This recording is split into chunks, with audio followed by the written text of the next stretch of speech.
Informativo NTR con Alberto García Zarubi. Como todos los martes, recibimos ya el comentario de Pancho Graue, quien es nuestro comentarista para analizar la política, lo que está pasando en nuestro país. Y hoy, pues obligado a analizar una reforma electoral que pues ya tiene un rato siendo discutida sin ningún tipo de conclusión en el Congreso, pero que esta semana de plano se prendió. Hasta los obispos del país alertaron sobre el peligro de retroceso en esta iniciativa del presidente de la República. Todo pinta a que hay una unidad en el rechazo a esta reforma electoral. Sin embargo, el presidente y Morena están muy confiados en que se va a aprobar. Pancho, ¿cómo ves esta iniciativa? Primero, buenas tardes. ¿Cómo la ves? Trae propuestas que no habíamos visto en este México moderno, democrático, donde la ciudadanía ha avanzado en la creación de un Instituto Nacional Electoral. Muy buenas tardes, Beto, a ti y a toda la audiencia de Radio Cañón. Pues mira, lo veo con enorme preocupación porque hay algo que no está claro, Beto. ¿Cuál es la urgencia del presidente de esta reforma electoral enviando a Adán Augusto a los 32 congresos locales a descalificar e insultar a sus opositores? La opinión, por decirlo menos, muy poco afortunada de Rosario Piedra Ibarra, acusando al INE de sabotear la voluntad del pueblo. Pues es porque desde Palacio Nacional el inquilino no tiene nada claro qué va a pasar en el 2024. Y para esto necesita tener un elemento legislativo que le permita instaurar desde la chingada, o sea, su rancho en Tabasco, la continuidad de la Cuarta Transformación.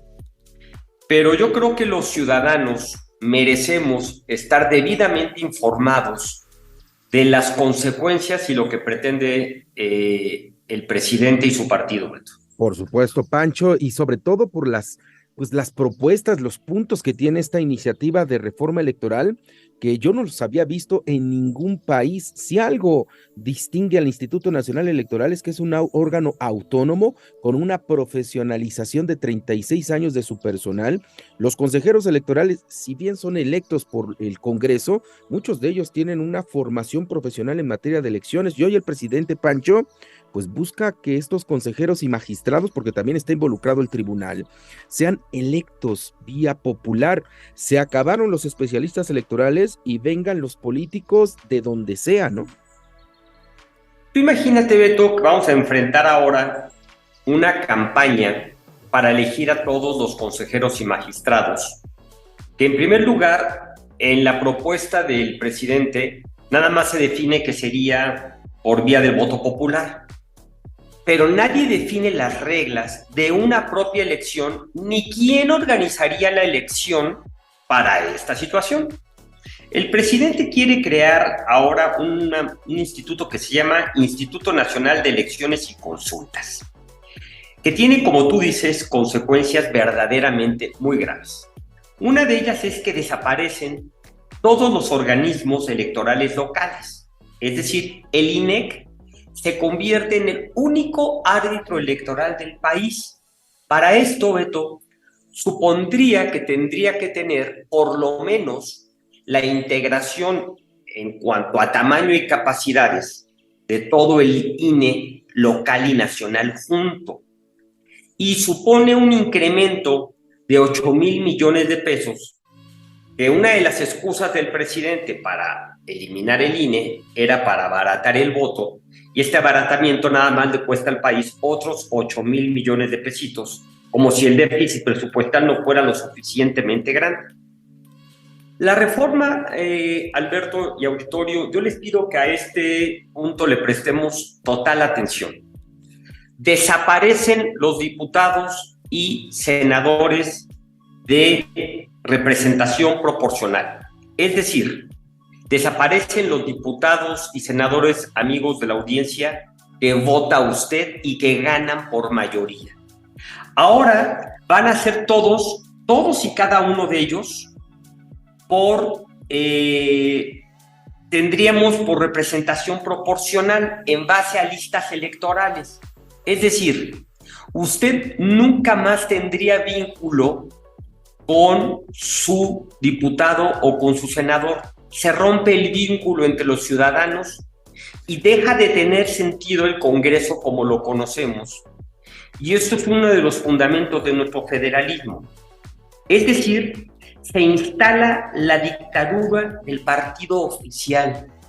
Si usted, amigo y amiga de la audiencia, me está escuchando, esto es lo más regresivo que puede haber. Si habíamos logrado con décadas de esfuerzo eliminar al PRI como partido oficial, es una regresión, pero mucho peor, porque por lo menos había diputados de mayoría. Ahora nada más sería de representación proporcional. Nos tenemos que oponer a esto a como dé lugar. No podemos permitir un golpe de Estado electoral tolerado ni por nosotros ni por los partidos políticos. Tenemos que apoyar a todas las organizaciones que están en contra de esta iniciativa. La alianza no lo puede permitir, y si al Partido Revolucionario Institucional le queda algo de vergüenza, no puede acompañar a Morena en una de las regresiones democráticas más graves de las que se tenga memoria en los últimos 50 años.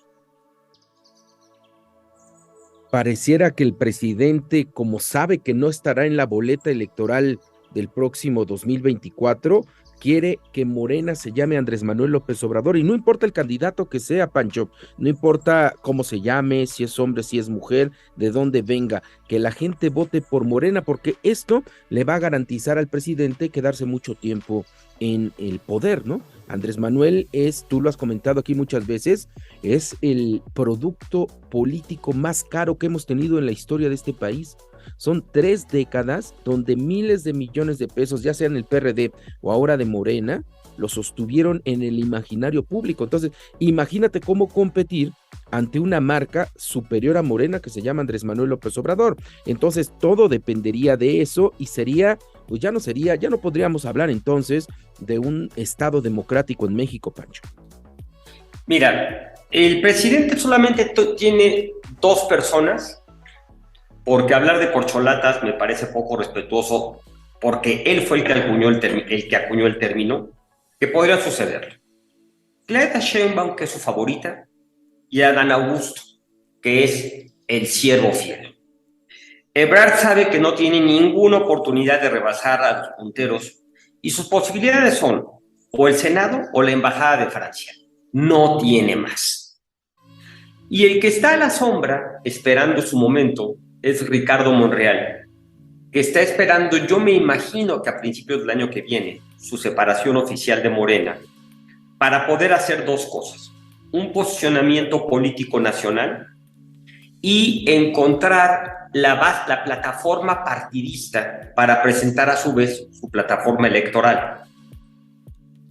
El presidente enfrenta, desde el punto de vista electoral, lo peor que le puede pasar estos 2 años. La gran crisis económica, por un lado, que van a enfrentar las clases menos favorecidas del país, y un acelerado descontento de las clases medias en contra del presidente.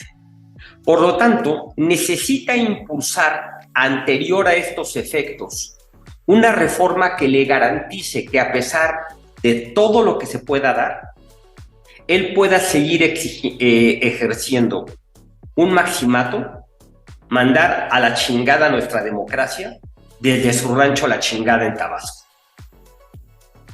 Pancho, y también como que distrae un poco también el presidente la atención verdadera al utilizar hoy 2 brazos armados, porque no les puedo llamar de otra manera.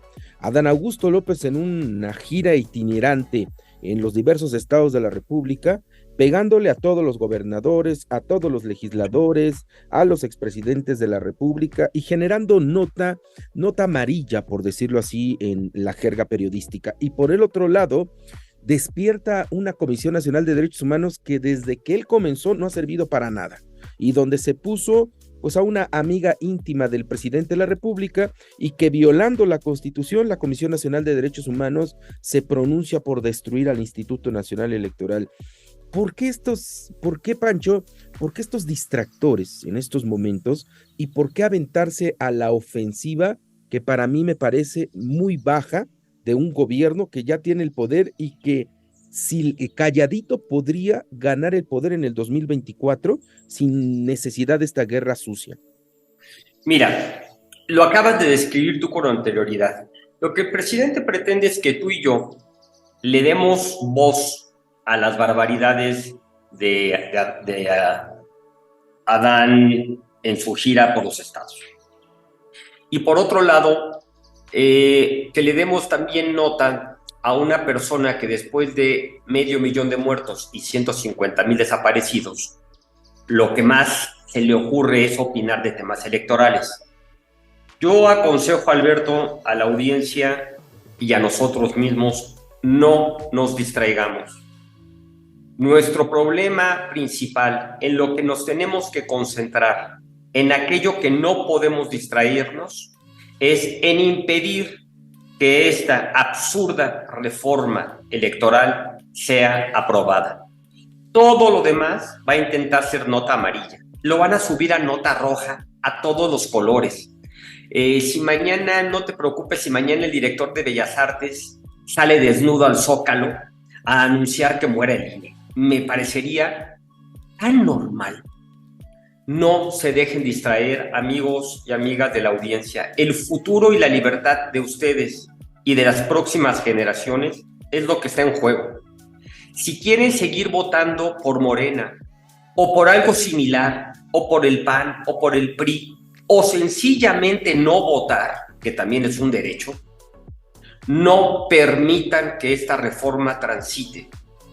Está en juego una de las pocas libertades que este gobierno nos ha dejado.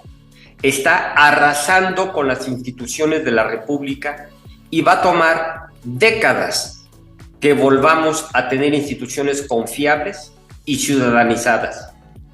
Esto se llama autoritarismo. No nos equivoquemos. Estamos, como les digo, de cara a un golpe de Estado electoral. Pancho, ya hablamos de lo que quiere el gobierno, de lo que quiere Morena, de lo que quieren los funcionarios, pero ¿qué hay del otro lado, de los que no quieren?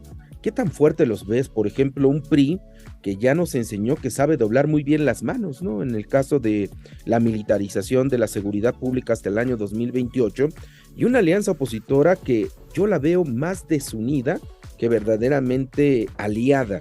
Veo que también hay intereses que pudieran, pues, romper su fortaleza, tan solo el Estado de México, donde ya hay dos candidatos, uno del PRI y una del PAN, y bueno, una del PRI y uno del PAN, y que no vemos esa fortaleza de la alianza opositora. ¿Cómo ves estos intentos? Porque tú y yo a lo mejor podemos salir a hacer marchas y podemos gritar y podemos tratarlo en este noticiero todos los días, pero si Morena logra cambiar votos del PRI por impunidad de muchos de ellos que tienen una colota que les pisen, pues la ciudadanía estaría indefensa, ¿no, Pancho? Mira, te recuerdo que aquí tendrían que convencer a un número significativo de diputados del PRI. Las declaraciones de Rubén Moreira el domingo dan un sentido diferente, pero en cualquier caso déjame decirte algo, Alberto. Morena lo que está haciendo desde ahorita, en el supuesto de que su reforma no pase, que yo confío que no va a pasar, es descalificar las elecciones desde ahora mismo. Es decir, ellos tienen un doble propósito. O bien apropiarse de las elecciones nacionales de aquí hasta que un milagro suceda, o bien desde ahora mismo descalificar al árbitro, porque te recuerdo que parte del consejo tiene que ser sustituido el año que viene. Es decir, ya la complejidad electoral ya está encima, no nos confundamos, ya tenemos un problema de cara a las elecciones. Por lo tanto, el escenario electoral ya es grave de por sí, pero con todas las imperfecciones que pueda tener el INE, con todas las imperfecciones que pueda tener nuestra democracia, que son muchas, es cierto, es muchísimo mejor que la reforma que propone el presidente con el INEC. Es decir, no estamos votando por la reforma menos mala. Estamos votando si matar o no a la democracia mexicana. Yo creo que el PRI, Alberto, difícilmente, salvo personas como Alito, que efectivamente tienen un historial delictivo verdaderamente complejo, pueden prestarse a un voto a favor de esto a cambio de su libertad y sacrificar la libertad de millones de mexicanos. Y precisamente por último punto de esta plática, Pancho, bien lo dices, abril de 2023 será la elección de un nuevo consejero presidente del Instituto Nacional Electoral. Vamos a pensar optimistamente que esta reforma no pase, pero tenemos el peligro que en abril se pueda nombrar inclusive a Rosario Ibarra al frente de la Comisión Nacional de Derechos Humanos, y eso también sería la muerte del Instituto Nacional Electoral. Mira, la forma en que está constituido el Consejo Nacional, el INE, le ata las manos inclusive al propio consejero presidente. Tú lo conoces muy bien, el instituto. Y tendría ciertas capacidades sin duda, pero muchísimo más limitadas, porque seguirían sobreviviendo los organismos electorales locales. Es decir, las facultades que tiene el consejero presidente no le darían para poder estirar la liga a la ruptura y muerte del INE que pretende el presidente. Obviamente el presidente va a seguir empujando con esto. El problema es que el presidente sabe que la recesión y la inflación van a seguir adelante sí o sí, que temas como Ayotzinapa y Alejandro Encinas, con el ridiculazo que ha hecho, van a seguir sí o sí, que los escándalos de corrupción de esta administración nos van a dejar perplejos y parecería que Peña Nieto y su gobierno eran unas dulces palomas al lado de este equipo de gobierno. Yo creo que el presidente ve con enorme preocupación la continuidad de la 4T y por eso es esta embestida. Y yo sí creo que si no logra esta, a pesar de que en abril de 2023 tengamos un cambio importante de signo en la forma en que pueda ser dirigido el INE, no tendrá las facultades para hacer lo que pretende esta reforma. Muy bien, Pacho, pues muy interesante, vamos a darle seguimiento y seguramente lo vamos a estar platicando en tus espacios aquí en la segunda emisión de Informativo NTR. La reforma electoral podría ser la madre de todas las batallas de la Cuarta Transformación. Pancho, te agradezco mucho, como todos los martes, que estés con nosotros en esta emisión y te deseamos que tengas muy buenas tradiciones de Día de Muertos hoy que comienzan, pues ahora sí, los días definidos para recordar a quienes ya se nos fueron. Muchas gracias, Alberto. Igualmente a cada uno de ustedes, que el recuerdo de sus seres queridos los abrace y que tengan una gran semana. Muchísimas gracias, Pancho Graue. Sigue a Alberto García Zarubi en Twitter, @AGZarubi.